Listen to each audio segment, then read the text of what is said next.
In the ethereal realm of ancient Egypt, where the sun's golden rays danced upon the sands, a legend whispered through the ages, a tale of divine birth and cosmic significance. It was the story of Hathor, the radiant cow goddess, whose emergence from the forehead of Ra, the sun god, marked the dawn of creation and the promise of fertility. As the celestial tapestry unfolded, Ra, the supreme deity, reigned supreme in the heavens. His blazing orb illuminated the world, casting its life-giving rays upon the land. Yet, in the depths of his celestial abode, a profound transformation was stirring. From the very essence of Ra's divine being, a radiant glow emanated, coalescing into a celestial form. With a gentle surge, the form emerged from Ra's forehead, its contours shimmering with ethereal light. It was Hathor, the cow goddess, her presence heralding a new era of abundance and prosperity. As Hathor descended upon the earth, her bovine form radiated a gentle warmth, enveloping the land in a nurturing embrace. Her horns, adorned with the sun's golden rays, symbolized her connection to Ra and her role as a celestial protector. Her udder, brimming with life-giving milk, promised sustenance and nourishment to all who sought her favor. With each step, Hathor left an imprint of fertility upon the land. The barren desert bloomed into verdant meadows, and the Nile River swelled with abundance. Crops flourished, and livestock multiplied, bringing prosperity to the people of Egypt. Hathor's presence extended beyond the physical realm. She became the embodiment of love, joy, and music. Her laughter echoed through the temples, filling the hearts of her devotees with warmth and happiness. Her songs, carried by the wind, brought solace to the weary and inspired the creative spirit. As the sun god's daughter, Hathor possessed a dual nature. She was both a nurturing mother and a fierce protector. When the land was threatened, she transformed into the formidable Sekhmet, a lioness goddess with a thirst for vengeance. Her roar shook the heavens, and her claws tore through the ranks of enemies, ensuring the safety of her people. Through the centuries, Hathor's legend evolved, intertwining with the beliefs and traditions of ancient Egypt. She became the patron goddess of women, childbirth, and healing. Her temples were adorned with intricate carvings depicting her as a celestial cow, her presence bringing comfort and protection to those who sought her sanctuary. As the sands of time shifted, Hathor's influence extended beyond the borders of Egypt. Her image traveled to distant lands, inspiring awe and reverence in the hearts of people from all walks of life. Her legacy lived on, a testament to the enduring power of creation, fertility, and the divine feminine. And so, the legend of Hathor, the radiant cow goddess born from the forehead of Ra, continued to be passed down through generations, a timeless tale of divine birth and the promise of eternal abundance. In the hallowed halls of ancient Egypt, where the sands of time whispered tales of gods and goddesses, there existed a celestial entity of immense power and grace, Hathor, the goddess of love, beauty, and fertility. Among her many manifestations, Hathor was revered as the Seven Hathors, a celestial council of divine cows who held sway over the destinies of newborns. As the sun peeked over the eastern horizon, casting its golden rays upon the land, the Seven Hathors emerged from their celestial abode. Their forms, as white as the purest snow, shimmered with an ethereal glow. Their eyes, deep and enigmatic, held the wisdom of ages past. Led by the matriarch, mythology, the Seven Hathors descended to the mortal realm, their hooves barely touching the ground. They gathered at the bedside of a newborn child, their presence a testament to the sacredness of life. With gentle nudges and soft moos, the Hathors examined the infant, their keen senses discerning its every attribute. They whispered ancient incantations, invoking the blessings of the gods upon the child's head. As they circled the cradle, the Hathors sang a celestial melody, their voices harmonizing in perfect unison. Their song carried the weight of prophecy, foretelling the child's future path. "This child shall be a warrior, strong and valiant," sang one Hathor. "Their name shall be etched in the annals of history. This child shall be a healer, with hands that mend and hearts that soothe," sang another. "Their compassion shall touch the lives of countless others." "This child shall be a scribe, with a pen that records the wisdom of the ages," sang a third. "Their words shall inspire generations to come." And so, the seven Hathors continued their celestial chorus, each verse a glimpse into the child's destiny. They spoke of love, joy, sorrow, and triumph. They foretold of challenges and victories, of trials and tribulations. As the sun began its descent, casting long shadows across the land, the seven Hathors completed their sacred task. They had determined the child's fate, but they had also bestowed upon it the blessings of the gods. With a final, gentle moo, the Hathors ascended back to their celestial abode, their forms disappearing into the twilight sky.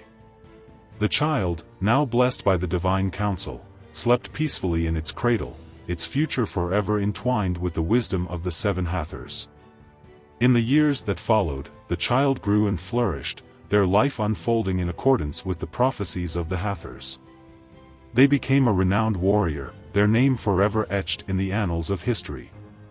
They became a skilled healer, their compassion touching the lives of countless others. They became a wise scribe, their words inspiring generations to come. And as the child's life drew to a close, they looked back upon their journey with gratitude.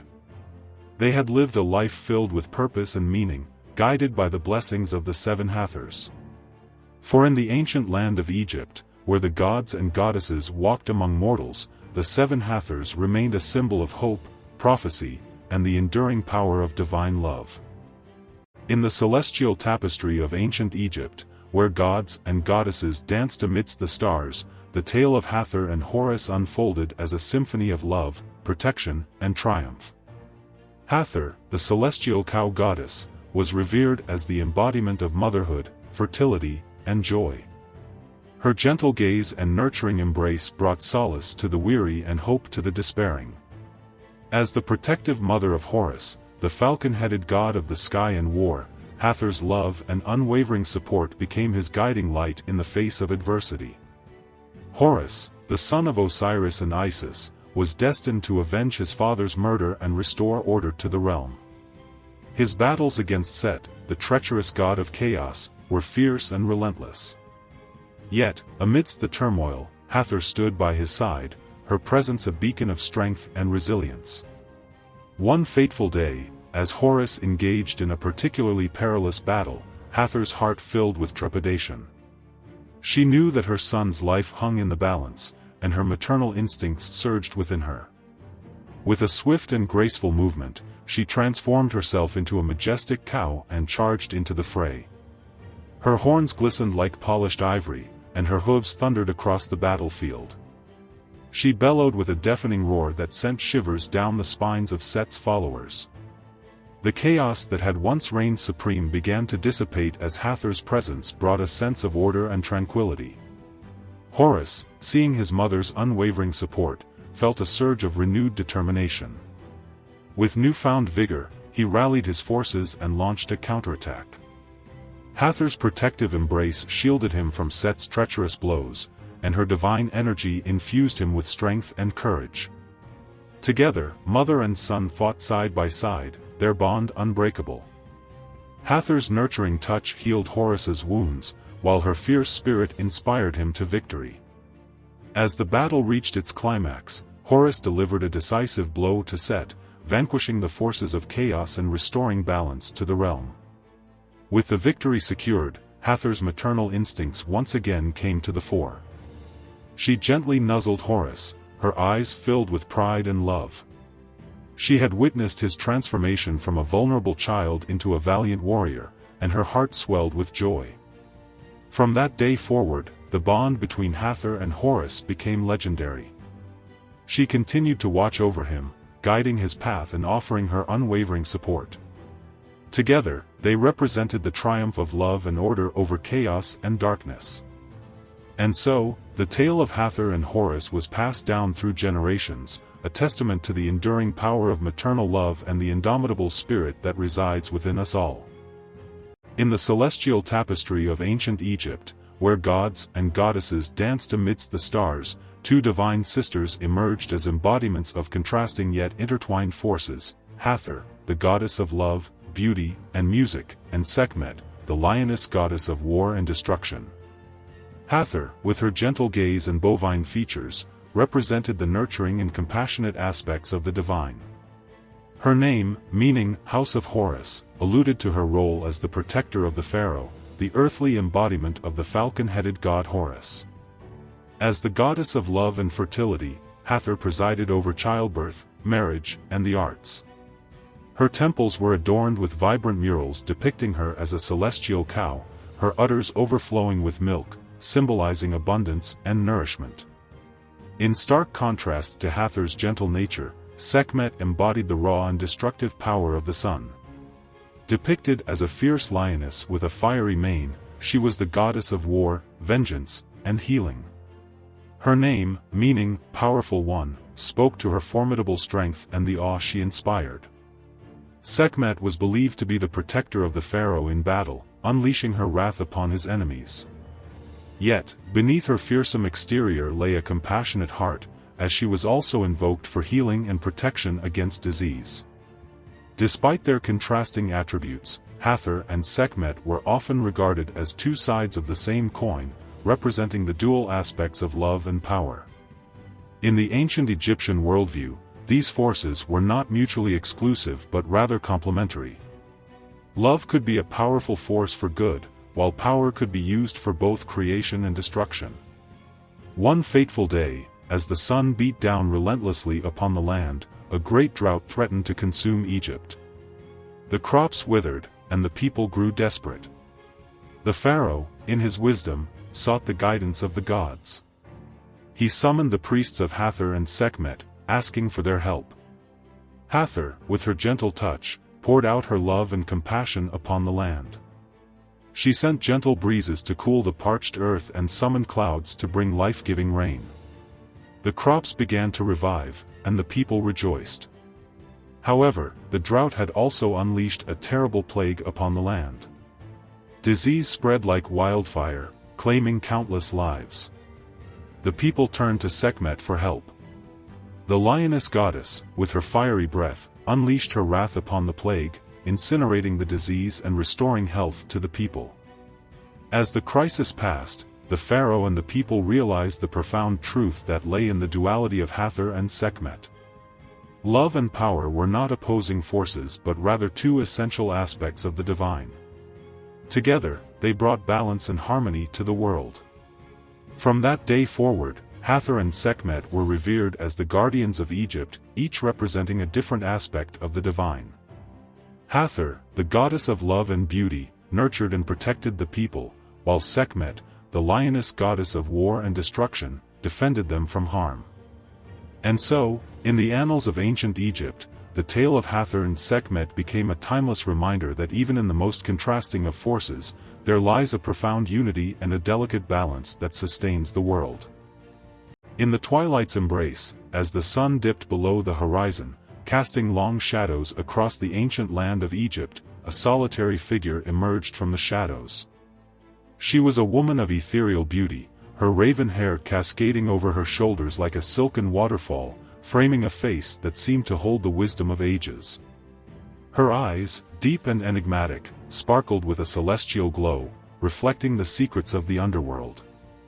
This was Hathor, the revered lady of the sycamore, a goddess who held sway over the realm of the dead. As the guardian of the afterlife, she welcomed the souls of the departed, offering them nourishment and protection on their perilous journey. Hathor's sacred tree, the sycamore, stood tall and majestic on the banks of the Nile River. Its gnarled roots reached deep into the earth, anchoring it firmly in the realm of the living, while its branches stretched towards the heavens, connecting it to the celestial abode of the gods. Beneath its verdant canopy, Hathor's temple stood as a sanctuary for the dead, a place where they could find solace and guidance before embarking on their final voyage.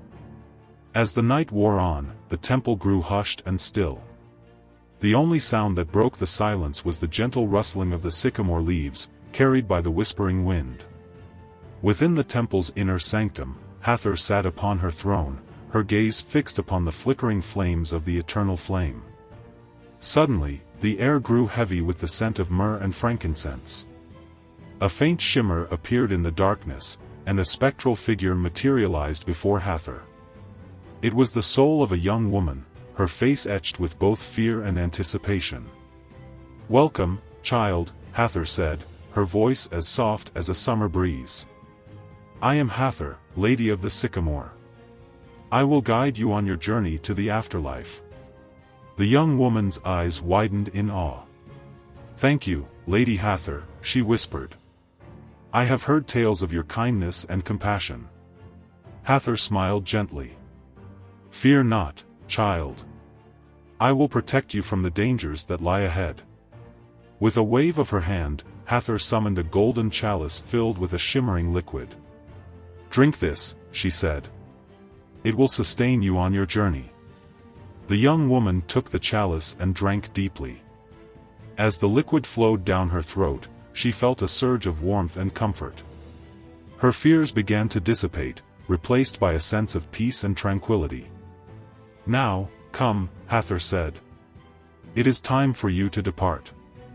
Hathor led the young woman to the edge of the temple, where a shimmering portal awaited them. The portal was a gateway to the afterlife, a realm of both mystery and wonder. "Step through the portal, child," Hathor said. "And may the gods guide you on your journey." With a deep breath, the young woman stepped through the portal. As she did, she felt a surge of energy coursing through her body. The darkness enveloped her, but she was not afraid. She knew that Hathor was with her, guiding her every step of the way. As the young woman journeyed through the afterlife, she encountered many challenges and obstacles. But with Hathor's protection, she overcame them all. She faced the judgment of the gods, crossed the treacherous waters of the underworld, and finally reached the field of reeds, the paradise of the afterlife. In the field of reeds, the young woman found peace and happiness. She reunited with loved ones who had passed before her, and she spent her days in joy and contentment. And always, she remembered the kindness and compassion of Hathor, the Lady of the Sycamore, who had guided her safely through the darkness. Centuries passed, and the legend of Hathor, the Lady of the Sycamore, was passed down from generation to generation. She became a symbol of hope and comfort for the dying, a reminder that even in the face of death, there is always a guiding light.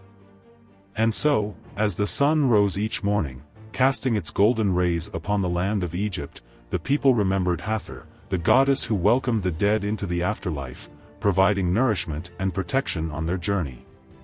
And they knew that as long as Hathor watched over them, they would never truly be alone. In the realm of ancient Egypt, where the sands whispered tales of gods and goddesses, there lived a celestial deity named Hathor. Revered as the distant goddess, she was believed to reside among the stars, her ethereal presence guiding travelers and sailors through the treacherous darkness. As the sun dipped below the horizon, casting long shadows across the land, the stars began to emerge, twinkling like celestial diamonds. Among them, Hathor's radiance shone brightest, a beacon of hope for those who ventured into the unknown. One fateful night, a young scribe named Imhotep embarked on a perilous journey to the distant city of Thebes. As he traversed the vast desert, the stars served as his celestial compass, guiding his path. Among them, Hathor's light burned with an intensity that filled him with both awe and reassurance. As the night wore on, a fierce sandstorm erupted, obscuring the stars and threatening to engulf Imhotep in its relentless fury. Fear gnawed at his heart as he struggled to maintain his footing. But amidst the chaos, Hathor's light remained steadfast, a beacon of hope in the darkest of times. Guided by her celestial radiance, Imhotep stumbled through the storm, his determination fueled by the belief that the distant goddess was watching over him. As the tempest subsided, the stars reappeared, and Hathor's light shone brighter than ever before. With renewed vigor, Imhotep pressed on, his spirit bolstered by the knowledge that he was not alone. Hathor's presence, though distant, was a constant source of comfort and guidance. As he approached Thebes, the city's lights twinkled in the distance, a testament to the civilization that had flourished under Hathor's watchful gaze. Imhotep entered the city gates, his heart filled with gratitude for the distant goddess who had guided him safely to his destination. In the temple of Hathor, Imhotep offered prayers of thanks to the celestial deity.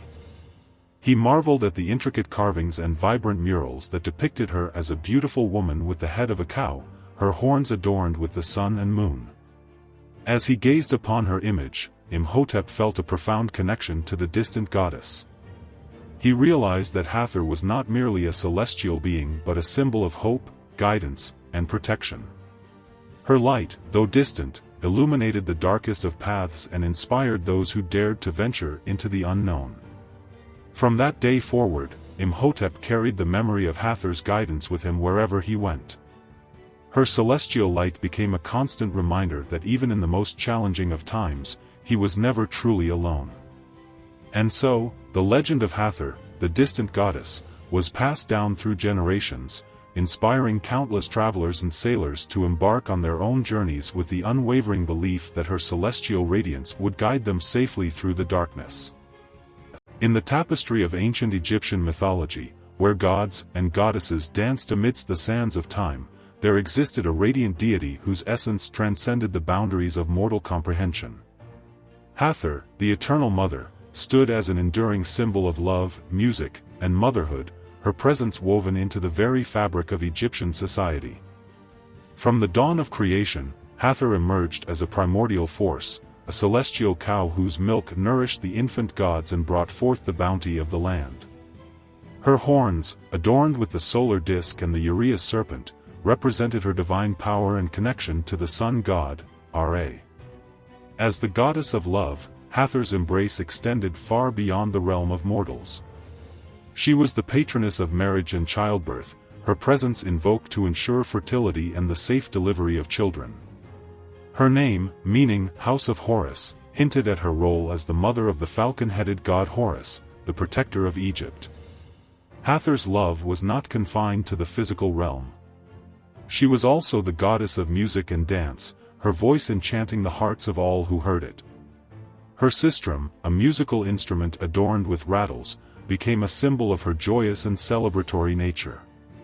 In the temples dedicated to her, Hathor's priests and priestesses performed elaborate rituals to honor her. They sang hymns, played music, and danced in her presence, their movements mimicking the graceful sway of the goddess. The walls of these temples were adorned with vibrant murals depicting Hathor as a beautiful woman with the head of a cow, her eyes sparkling with divine wisdom. Beyond the temples, Hathor's influence permeated every aspect of Egyptian life. She was the protector of women and children, her image adorning amulets and jewelry worn by mothers and newborns alike. Her name was invoked in prayers for healing, protection, and guidance. As the sun began its daily journey across the sky, Hathor was believed to accompany Ra in his celestial boat, her presence bringing warmth and light to the world. At night, she descended into the underworld, where she guided the souls of the deceased through the treacherous realm of darkness. Through the rise and fall of civilizations, Hathor's enduring role as the Eternal Mother remained steadfast. She was the embodiment of feminine nurturing and creativity, a timeless symbol of the love, joy, and hope that sustained the human spirit. In the annals of Egyptian mythology, Hathor's legacy continues to inspire and enchant. Her image, etched into the sands of time, serves as a testament to the enduring power of the feminine divine, a force that transcends the boundaries of time and culture. And so, as the sun sets on the ancient land of Egypt, casting long shadows across the desert, the Eternal Mother, Hathor, remains an enduring beacon of love, music, and motherhood, her presence forever etched into the hearts of those who seek her embrace. In the heart of ancient Egypt, where the sands whispered tales of gods and goddesses, there existed a sacred symbol that held immense power and reverence, the Eye of Ra. This enigmatic emblem, closely intertwined with the goddess Hathor, embodied the duality of the divine feminine, encompassing both protection and healing. Hathor, the celestial cow goddess, was revered as the embodiment of love, beauty, and motherhood. Her nurturing embrace extended to all who sought her favor, offering solace and comfort in times of need. Yet, beneath her gentle exterior lay a fierce and protective spirit, ready to defend her children from harm. The Eye of Ra, a symbol of the sun god Ra, was believed to possess both these aspects. Its piercing gaze could ward off evil spirits and protect against misfortune. It was said that those who carried an amulet bearing the Eye of Ra were shielded from danger and granted divine favor. As the sun rose each morning, casting its golden rays upon the land, the Eye of Ra would open, symbolizing the awakening of the divine feminine. With its watchful gaze, it surveyed the world, ensuring the safety and well-being of all. But when the sun began its descent, the Eye of Ra would close, signaling the goddess's transition into her nurturing role. In the twilight hours, Hathor would descend to the underworld, where she would heal the sick and comfort the dying. Her tears, like celestial dew, possessed the power to restore life and mend broken hearts. The duality of the Eye of Ra was reflected in the goddess Hathor herself. She was both a fierce protector and a compassionate healer, embodying the balance between strength and tenderness. Her image adorned temples and tombs, serving as a reminder of the divine feminine's multifaceted nature. One fateful day, as the sun hung high in the sky, a young woman named Nefertari found herself lost and alone in the unforgiving desert. Fear gnawed at her heart as she stumbled through the endless dunes, her hope dwindling with each passing hour. Just when her spirit was about to break, she stumbled upon a small amulet lying in the sand. It was a golden disc, adorned with the Eye of Ra. Nefertari picked it up and held it close to her heart. A surge of warmth and comfort flowed through her body, as if the goddess herself was watching over her.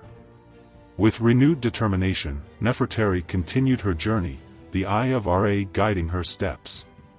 As the sun began to set, she finally reached the safety of an oasis. Exhausted but grateful, she thanked the goddess for her protection. From that day forward, Nefertari carried the Eye of Ra amulet with her wherever she went. It became a symbol of her faith and a reminder of the divine feminine's unwavering love and protection. As the centuries passed, the Eye of Ra remained a potent symbol in Egyptian culture. It was carved into statues, painted on papyrus scrolls, and worn as jewelry. It represented the enduring power of the divine feminine, a force that could both protect and heal, nurture and empower. And so, the Eye of Ra, closely associated with the goddess Hathor, continued to watch over the people of Egypt, a timeless reminder of the divine feminine's multifaceted nature and the enduring power of love and protection. In the realm of ancient Egypt, where the sands whispered tales of gods and goddesses, there lived a deity whose name resonated with the very essence of joy and celebration, Hathor. As the goddess of joy, she presided over festivals with an unparalleled radiance, her presence igniting the hearts of mortals with an unquenchable thirst for revelry. Hathor's origins were shrouded in the mists of time, her birth a cosmic event that heralded the dawn of happiness. She was the daughter of Ra, the sun god, and Nut, the sky goddess, inheriting their divine power and the boundless joy that emanated from the heavens. Her name, Hathor, meant House of Horus, for she was believed to be the mother and protector of Horus, the falcon-headed god of kingship. As the goddess of joy, Hathor's influence extended far beyond the celestial realm. She was the patroness of music, dance, and all forms of artistic expression. Her festivals were legendary, drawing throngs of devotees from every corner of Egypt. The air crackled with anticipation as the day of celebration approached, the streets adorned with vibrant colors and the scent of exotic perfumes. At the heart of Hathor's festivals lay the sacred dance. As the sun began its descent, casting a golden glow upon the land, the temple doors would open, revealing a spectacle that left onlookers spellbound. Hathor's priestesses, adorned in shimmering gowns and intricate headdresses, would emerge, their bodies moving in perfect harmony to the rhythm of drums and sistrums. The dance was a mesmerizing display of grace and sensuality, each step a testament to the goddess's boundless joy. The priestesses twirled and swayed, their movements fluid and effortless, as if guided by an unseen force. The crowd watched in awe, their hearts pounding with a mixture of reverence and exhilaration. As the dance reached its crescendo, Hathor's presence became palpable. The air grew heavy with the scent of lotus blossoms, and the sound of her laughter echoed through the temple. Devotees raised their hands in supplication, their voices rising in a chorus of praise and adoration. Hathor's festivals were not merely occasions for revelry, they were also sacred rituals that served a deeper purpose. Through music, dance, and celebration, the goddess connected with her followers, infusing them with her divine joy and reminding them of the beauty and abundance that life had to offer. In addition to her role as the goddess of joy, Hathor was also revered as a protector and healer. She was believed to have the power to ward off evil spirits and cure diseases. Women in particular sought her favor, praying to her for fertility and safe childbirth. Hathor's temples were scattered throughout Egypt, each one a testament to her enduring popularity. The most famous of these temples was located at Dendera, where the goddess was worshipped as the Lady of Dendera. The temple complex was a marvel of architectural ingenuity, its walls adorned with intricate carvings depicting Hathor's many forms. Within the temple, Hathor's presence was felt in every corner. Her image graced the walls, her eyes sparkling with mischief and her smile radiating warmth and compassion. Devotees flocked to the temple to offer prayers, make offerings, and seek her divine guidance. As the centuries passed, Hathor's influence spread beyond the borders of Egypt. Her cult was adopted by the Greeks, who identified her with their own goddess Aphrodite, the goddess of love and beauty. In Roman mythology, she was known as Isis, the goddess of fertility and motherhood. Throughout history, Hathor has remained a symbol of joy, celebration, and the indomitable spirit of life. Her legacy continues to inspire artists, musicians, and dancers to this day, reminding us of the transformative power of joy and the importance of embracing the beauty that surrounds us.